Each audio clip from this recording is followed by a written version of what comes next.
Excusez. Alors, je lis dans la parole de Dieu, dans le livre de Jean, chapitre 4. Le Seigneur sut que les pharisiens avaient appris qu'il faisait et baptisait plus de disciples que Jean. Toutefois, Jésus ne baptisait pas lui-même, mais c'étaient ses disciples. Alors, il quitta la Judée et retourna en Galilée. Comme il fallait qu'il passât par la Samarie, il arriva dans une ville de Samarie nommée Sichar, près du champ que Jacob avait donné à Joseph, son fils. Là se trouvait le puits de Jacob. Jésus, fatigué du voyage, était assis au bord du puits. C'était environ la 6e heure. Une femme de Samarie vint puiser de l'eau. Jésus lui dit, « Donne-moi à boire. » Car ses disciples étaient allés à la ville pour acheter des vivres. La femme samaritaine lui dit, « Comment, toi, qui es juif, me demandes-tu à boire, à moi, qui suis une femme samaritaine? » Les Juifs, en effet, n'ont pas de relation avec les Samaritains. Jésus lui répondit, « Si tu connaissais le don de Dieu et qui est celui qui te dit, « Donne-moi à boire », tu lui aurais toi-même demandé à boire, il t'aurait donné de l'eau vive. « Seigneur, lui dit la femme, tu n'as rien pour puiser, et le puits est profond. D'où aurais-tu donc cette eau vive? Es-tu plus grand que notre père Jacob, qui nous a donné ce puits, et qui en a bu lui-même ainsi que ses fils et ses troupeaux? » Jésus lui répondit, « Quiconque boit de cette eau aura encore soif, mais celui qui boira de l'eau que je lui donnerai n'aura jamais soif, et l'eau que je lui donnerai deviendra en lui une source d'eau qui jaillira jusque dans la vie éternelle. » La femme lui dit, « Seigneur, donne-moi cette eau afin que je n'aie plus soif et que je ne vienne plus puiser ici. » « Va, lui dit Jésus, appelle ton mari et viens ici. » La femme répondit, « Je n'ai point de mari. » Jésus lui dit, « Tu as eu raison de dire, « Je n'ai point de mari, » car tu as eu 5 maris et celui que tu as maintenant n'est pas ton mari. En cela, tu as dit vrai. »« Seigneur, lui dit la femme, je vois que tu es prophète. Nos pères ont adoré sur cette montagne, et vous dites, vous, que le lieu où il faut adorer est à Jérusalem. Femme, lui dit Jésus, crois-moi, l'heure vient où ce ne sera ni sur cette montagne, ni à Jérusalem que vous adorerez le Père. Vous adorez ce que vous ne connaissez pas. Nous, nous adorons ce que nous connaissons, car le salut vient des Juifs. Mais l'heure vient, et elle est déjà venue, où les vrais adorateurs adoreront le Père en esprit et en vérité, car ce sont là les adorateurs que le Père demande. Dieu est esprit, et il faut que ceux qui l'adorent en esprit et en vérité. La femme lui dit, « Je sais que le Messie doit venir, celui qu'on appelle Christ. Quand il sera venu, il nous annoncera toutes choses. » Jésus lui dit, « Je le suis, moi qui te parle. » Là-dessus arrivèrent ses disciples qui furent étonnés de ce qu'il parlait avec une femme. Toutefois, aucun ne dit, « Que demandes-tu » ou « De quoi parles-tu avec elle » Alors la femme, ayant laissé sa cruche, s'en alla dans la ville et dit aux gens, « Venez voir un homme qui m'a dit tout ce que j'ai fait. Ne serait-ce point le Christ? » Ils sortirent de la ville et ils vinrent vers lui. Et dans le passage, on continue au verset 41. Un beaucoup plus grand nombre crurent à cause de sa parole, et il disait à la femme, « Ce n'est plus à cause de ce que tu as dit que nous croyons, car nous l'avons entendu nous-mêmes et nous savons qu'il est vraiment le Sauveur du monde. »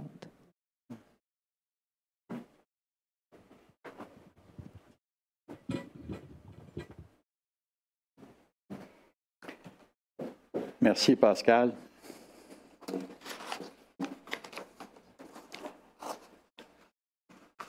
Si vous voulez suivre, vous allez suivre soit avec vos Bibles ou avec vos téléphones, parce que je suis rendu à un moment de ma vie où je n'ai pas tout appris la technologie de 2024 qu'on est rendu. Donc, ceux qui désirent suivre le récit de qu'est-ce qui s'est passé pour cette femme, je vous invite à regarder avec moi pendant tout ce parcours que cette femme a pu vivre et comment est-ce que Jésus s'est adressé à elle. Je vais prier avant.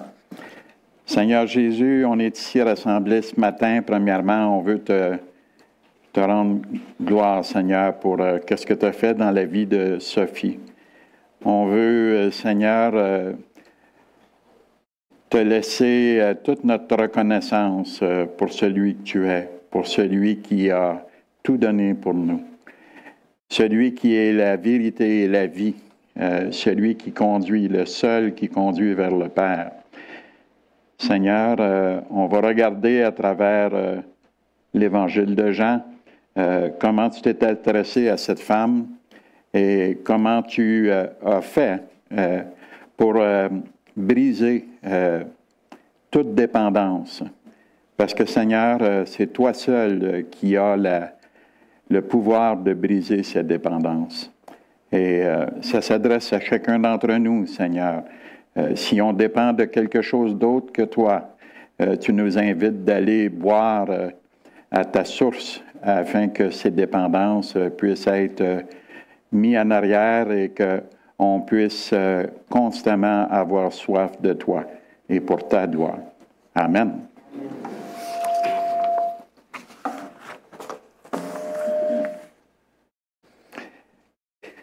Ici, c'est intéressant de voir le parcours de Jésus avec cette rencontre au puits de Jacob. Déjà au départ, pour les Juifs, de passer par la Samarie, ils voyaient les Samaritains comme impurs. Donc, pour aller du nord au sud, du sud au nord, ça lui demandait de prendre un grand détour afin de se déplacer dans le pays d'Israël. Et Jésus, lui, a pris cette décision de passer par la Samarie. Et puis, on va voir ensemble qu'est-ce qui est arrivé pour Jésus. Et nous allons voir aussi que Jésus, tout en étant 100% homme, est aussi 100% Dieu. C'est qu'est-ce qu'on va observer dans ce passage. Jésus, ça nous dit au verset 6, était fatigué du voyage. Il était assis au bord du puits. C'était environ la 6e heure. La 6e heure, ça représente le soleil de midi, le point le plus chaud de la journée. Et Jésus, on voit qu'il était 100% homme, puisque ça nous dit qu'il était fatigué de ce voyage. Ça nous démontre que Jésus, tout en étant 100% Dieu, nous découvrons aussi que Jésus était confronté aux mêmes difficultés que nous en tant qu'êtres humains. La faim, la soif, la fatigue, on le voit qui est assis au puits de Jacob. Un peu plus tard, on va voir que Jésus se déclare 100% Dieu. Merci à Pascal qui a voulu lire le passage de Jean chapitre 4. Au verset 7, une femme de Samarie vient puiser de l'eau. Cette femme ne désirait pas être en contact avec les autres, voulant couvrir sa honte et le jugement des autres. Un peu plus tard, on va voir qu'est-ce qui était la honte qui la couvrait et que Jésus lui a mentionné, qu'est-ce qu'on a entendu tantôt. Si ce matin tu es comme cette femme, honteux, écrasé par le jugement des autres, Jésus lui dit et te dit, donne-moi à boire. Le verset 9, la femme samaritaine lui dit, comment toi qui es juif, me demandes-tu à boire à moi qui suis une femme samaritaine? Les Juifs, en effet, n'ont pas de relation avec les Samaritains. Jésus ne fait pas de distinction, homme, femme, juif ou non-juif, pécheurs ou ceux qui se croient sans péché. Au verset 10, Jésus lui répondit, « Si tu connaissais le don de Dieu, et qui est celui qui te dit, donne-moi à boire, tu lui aurais donné toi-même, tu aurais demandé toi-même à boire, et il t'aurait donné de l'eau vive. » Ici, Jésus utilise une métaphore, eau vive, que l'on retrouve dans Ézéchiel, chapitre 36, les versets 25 à 27. Je vais vous le lire. Verset 25, « Je répandrai sur vous une eau pure, et vous serez purifiés. Je vous purifierai de toutes vos souillures et de toutes vos idoles. Je vous donnerai un cœur nouveau, et je mettrai en vous un esprit nouveau. J'ôterai de votre cœur le cœur de pierre, et je vous donnerai un cœur de chair. Je mettrai mon esprit en vous, et je ferai en sorte que vous suiviez mes ordonnances et que vous observiez et pratiquiez mes lois. » Ici, c'est à cela que Jésus voulait qu'il soit ressorti, cette fameuse eau vive. Seigneur, lui dit la femme, tu n'as rien pour puiser, le puits est profond, d'où auras-tu cette eau vive? Jésus lui répondit, quiconque boit de cette eau aura encore soif. Mais celui qui boira de l'eau que je lui donnerai n'aura jamais soif, et l'eau que je lui donnerai deviendra en lui une source d'eau qui jaillira jusque dans la vie éternelle.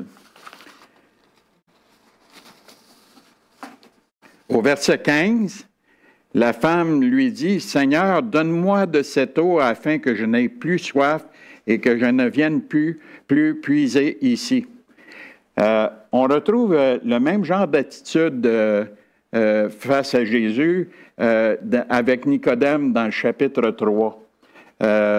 Ici, cette femme voulait signifier à Jésus, « Si tu as cette eau-là, donne-moi-en que je ne sois plus tenu de venir ici pour la puiser sous le regard et la honte qui s'emparent de moi. » Comme dans Nicodème, dans Jean 3, Nicodème, elle n'a pas compris l'offre de Jésus, aveuglée par sa culpabilité et sa honte. Au verset 16, Jésus l'interpelle. « Va, lui dit Jésus, appelle ton mari et viens ici. » Jésus, ici, va faire ressortir sa vie. La femme répondit, « Je n'ai point de mari. » Jésus lui dit, « Tu as raison de dire, je n'ai point de mari, car tu as eu 5 maris, et celui que tu as maintenant n'est pas ton mari. En cela, tu dis vrai. » Au verset 19, « Seigneur, lui dit la femme, je vois que tu es prophète. » Encore ici, elle ne reconnaît pas qu'il est Dieu. Au verset 20, « Nos pères ont adoré sur cette montagne, et vous dites, vous, que le lieu où il faut adorer est à Jérusalem. » Jésus dit au verset 21, « Femme, lui dit Jésus, crois-moi, l'heure vient où ce ne sera ni sur cette montagne, ni à Jérusalem, que vous adorerez le Père. » Verset 22, « Vous adorez ce que vous ne connaissez pas, nous adorons ce que nous connaissons, car le salut vient des Juifs. » Verset 23, « Mais l'heure vient, et elle est déjà venue, où les vrais adorateurs adoreront le Père en esprit et en vérité, car ce sont là les adorateurs que le Père demande. » Verset 24, « Dieu est esprit, et il faut que ceux qui l'adorent en esprit et en vérité. » La femme lui dit, « Je ne sais pas, je sais que le Messie doit venir, celui qu'on appelle le Christ. Quand il sera venu, il nous annoncera toutes choses. » Elle commence à percevoir qui est Jésus. Si vous vous rappelez, dans le témoignage de Sophie tantôt, elle avait beaucoup de questions qu'elle se posait et qu'elle m'a posées. Et les réponses que je lui ai apportées, c'est des réponses que Jésus lui-même nous donne dans la parole. Pas des réponses qui venaient de Michel, mais des réponses qui venaient de la parole de Dieu. Jésus lui dit, « Je le suis, moi qui te parle. » Jésus déclare qu'il est 100% Dieu. Au verset 27, là-dessus arrivèrent les disciples qui furent étonnés de ce qu'il parlait avec une femme. Toutefois, aucun ne dit « Que demandes-tu » ou « De quoi parles-tu avec elle ?» Alors, la femme, ayant laissé sa cruche, s'en alla dans la ville et dit aux gens, aussitôt qu'elle reconnaît Dieu en Jésus, elle va annoncer la bonne nouvelle aux gens de la ville. Au verset 29, elle dit, « Venez voir un homme qui m'a dit tout ce que j'ai fait, ne serait-il point le Christ? » Ils sortirent de la ville, ils vinrent vers lui. Il disait à la femme, ce n'est plus à cause au verset 42, que Pascal nous a lu tantôt, ce n'est plus à cause de ce que tu as dit que nous croyons, car nous l'avons entendu nous-mêmes et nous savons qu'il est vraiment le Sauveur du monde. Ici, cette femme samaritaine est la première non-juive à reconnaître Jésus étant Dieu et l'annonce aux Samaritains. Aussitôt qu'elle en prend connaissance, elle court l'annoncer aux autres. C'est ce que nous a déclaré Sophie ce matin dans les eaux du baptême.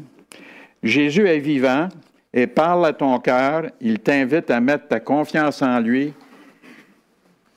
qui a porté tes péchés à la croix pour te donner la vie, mais la vie éternelle. Amen. J'aimerais vous introduire aussi qu'est-ce qui est arrivé dans ma propre vie, mon témoignage de conversion. Là, plusieurs années, j'étais aux prises avec des dépendances. Ces dépendances étaient à travers la consommation d'alcool, de drogue. Et mon médecin du temps m'avait annoncé qu'à cause de ma consommation, il me donnait environ 1 an à vivre parce que mon état de santé s'était énormément détérioré et ça a été comme un coup de massue sur moi parce que toute ma vie, j'avais cette peur de mourir, cette peur de l'inconnu.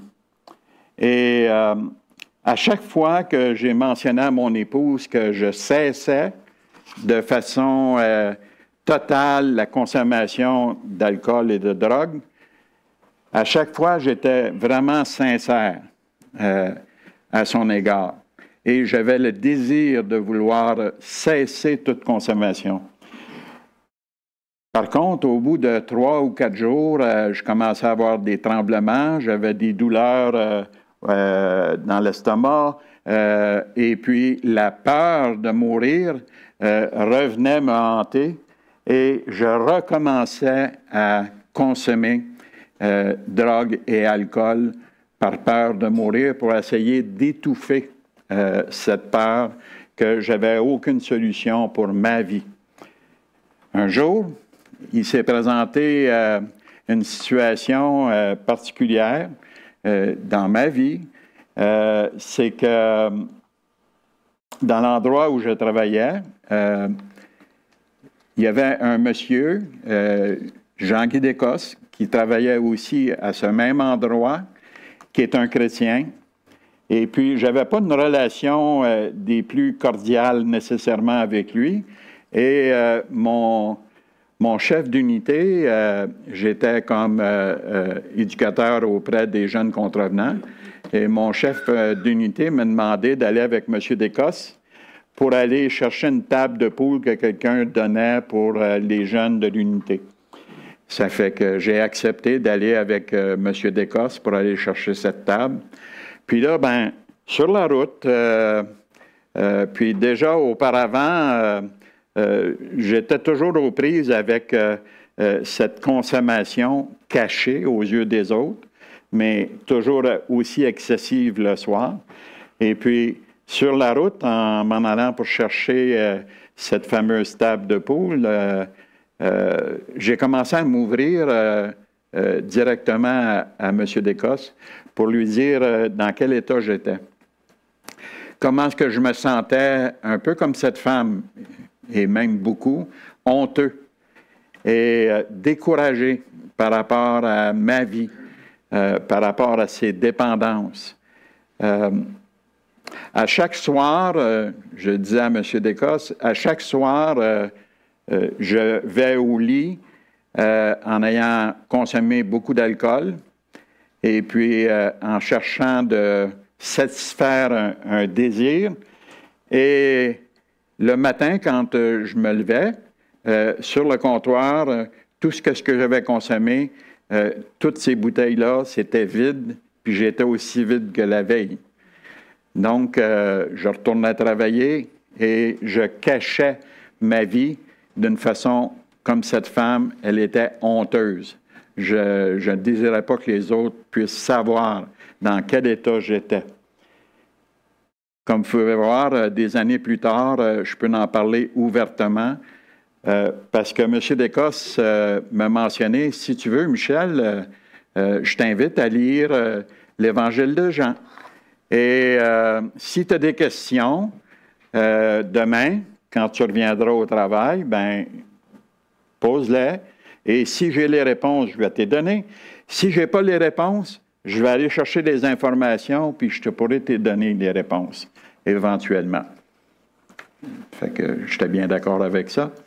Et puis, je continuais quand même, à ce moment-là, à lire le psaume 6, qui disait « Seigneur, je baigne ma couche de toutes mes larmes, je tremble de tous mes os, jusqu'à quand, Éternel? » Ça faisait longtemps que je lisais ça, mais sans vraiment connaître la personne de Dieu.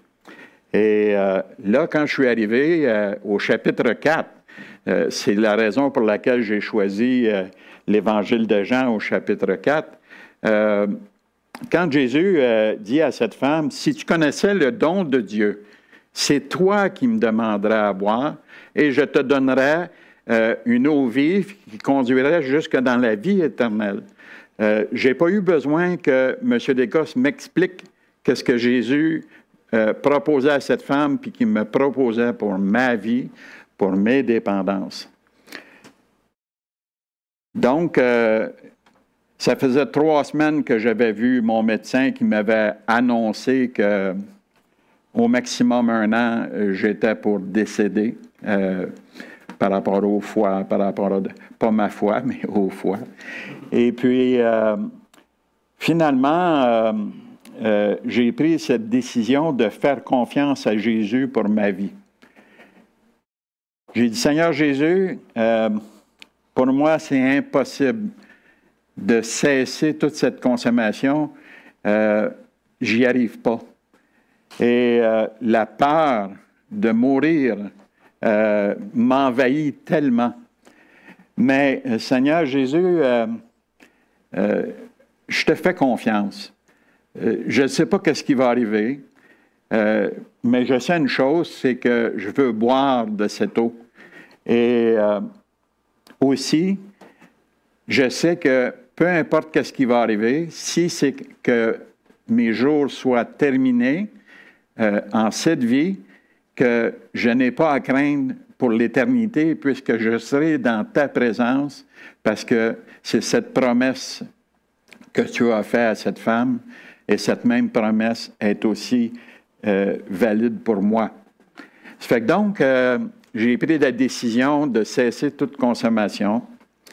Et là, j'ai dit ça le soir à mon épouse, très patiente et aimante pendant toutes ces années. J'ai dit, c'est maintenant terminé, je ne prends plus rien. Sa réponse, puis vous allez comprendre qu'elle était normale, elle me dit, oui, on va regarder ça demain, Michel.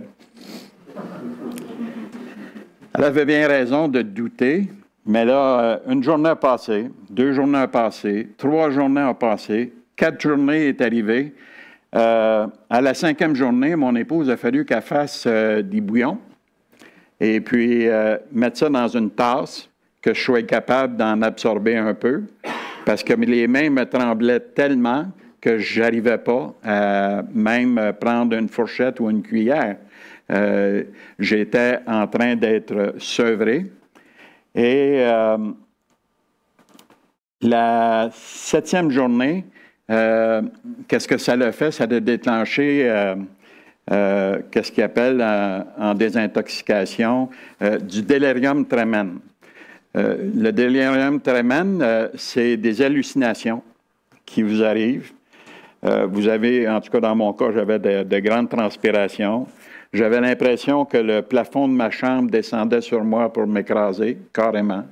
Je voyais mes intestins sortir de mon corps. Mais tout en vivant ça, je criais à Jésus de m'accompagner dans cette détresse psychologique. Et mon épouse m'accompagnait là-dedans. Elle me rafraîchissait avec des débarbouillettes d'eau froide. Elle changeait le lit. Elle mettait dans un lit sec. Et puis, au bout de la 10e journée, c'était terminé. Puis, j'avais déjà un rendez-vous qui avait été pris par avance avec mon médecin de famille qui m'avait dit « Je te donne 1 an ». Et puis, quand je l'ai rencontré, je lui ai dit « Docteur Poitras, j'ai dit, vous allez sûrement être satisfait, mais j'ai mis fin à toute consommation. » Il dit, qu'est-ce que tu veux dire tout? Mais j'ai dit, drogue, alcool. On dit, oh, il dit, c'est bien. À quelle place tu es allé faire ça? Mais j'ai dit, chez moi. Mais il dit, avec qui tu as fait ça? J'ai dit, avec la personne de Jésus lui-même. Ça fait qu'il dit, sais-tu que tu es un fou? Parce que tu aurais pu mourir. Mais j'ai dit, c'est vrai qu'est-ce que vous dites, mais je n'ai plus peur de la mort. Et Jésus, il m'a donné dans mon cœur, dans mon esprit, cette assurance que j'étais pour être avec lui pour l'éternité. Que je vive ou que je meure, j'étais avec Jésus.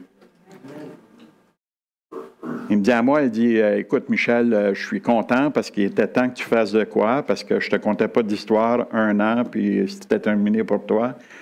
Il dit, je te recommande de ne pas en parler à personne pour pas que personne fasse le même parcours, parce que honnêtement, tu aurais pu mourir.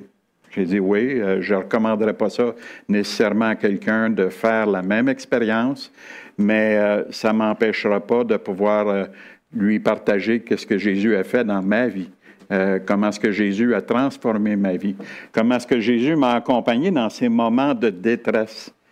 Et ce matin, j'avais le désir de vous partager qu'est-ce qui est arrivé dans ma vie, comment est-ce que Jésus est entré dans ma vie. Et depuis ce jour, si vous remarquez, je suis encore avec vous, plus de 30 ans plus tard. Et depuis ce jour, Jésus, à chaque jour, m'accompagne dans mes décisions, m'accompagne aussi dans les moments où ils sont parfois difficiles. Il me donne le courage nécessaire que lui me donne pour pouvoir les affronter. Il pourvoit à tous nos besoins, autant spirituels que physiques. Je suis toujours émerveillé de voir à quel point Jésus prend soin de ses enfants. Ce matin, on a entendu Sophie qui cherchait sa place. Chercher sa place, ça peut être large. Hein?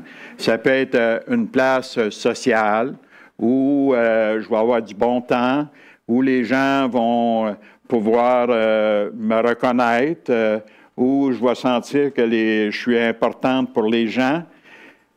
Mais pendant son parcours, Sophie, elle a découvert que celui qui prenait soin d'elle et qui voulait prendre soin d'elle, Jésus-Christ, est allé mourir à la croix afin qu'elle puisse goûter à la vie véritable. Et c'est qu'est-ce qu'elle nous a partagé ce matin. Et Sophie, qui a mis sa confiance en Jésus-Christ pour sa vie maintenant et sa vie à venir, n'avait pas dans son esprit la recherche d'avoir plein d'amis, mais dans sa quête de réponse, Jésus a parlé à son cœur, elle l'a découvert, elle s'y est accrochée, et maintenant, elle fait partie de la grande famille de l'Église de Repentigny. Son ami Steve, qui est un chrétien de l'ouest de Montréal, qui s'est déplacé avec courage pour venir ici ce matin avec nous. Sûrement que je n'ai pas eu l'occasion de parler avec Steve, mais un ami de longue date de Sophie.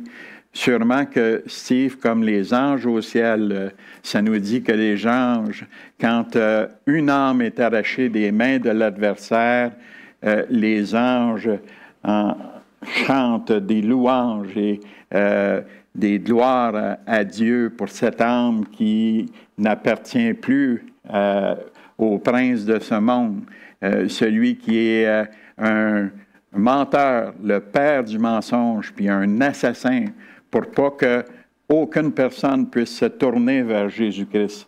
C'est ça, quand Jésus dit c'est un assassin, c'est qu'il garde entre ses mains des hommes, des femmes et des jeunes, afin qu'ils ne puissent pas se tourner vers Christ et avoir la vie éternelle en abondance avec la personne de Jésus-Christ. Ça fait que ce matin, j'ai voulu vous présenter, peut-être pour certains avec étonnement, on ne me voyait pas nécessairement sur cet aspect, mais je peux vous dire que le choix que j'ai fait, il y a plus de 30 ans, ça a été le meilleur choix de ma vie. Je remercie la personne de Jésus-Christ de m'avoir épargné ma vie. Et je le remercie aussi pour mon épouse, comme j'ai dit tantôt, ça va faire bientôt 50 ans qu'on est ensemble, on est mariés, ça a demandé à mon épouse beaucoup d'amour, beaucoup de patience, beaucoup d'encouragement de sa part que j'ai reçu. Et elle a toujours été à mes côtés dans les bons comme dans les mauvais moments. Et comme Jésus est à nos côtés, si vous ne connaissez pas la personne de Jésus-Christ ce matin, avec ce que vous avez entendu de la part de Sophie ou de ma part, regardez des choses avec Jésus. Voyez qu'est-ce que Jésus a décidé de faire par amour pour toi personnellement ce matin, d'aller mourir et de porter tes péchés à la croix, de verser son sang afin d'être purifié de tout péché et avoir, comme Sophie nous a mentionné tantôt, la vie éternelle en son nom. Amen. Je vais demander au groupe de louanges de bien vouloir se présenter pour le dernier chant. Merci.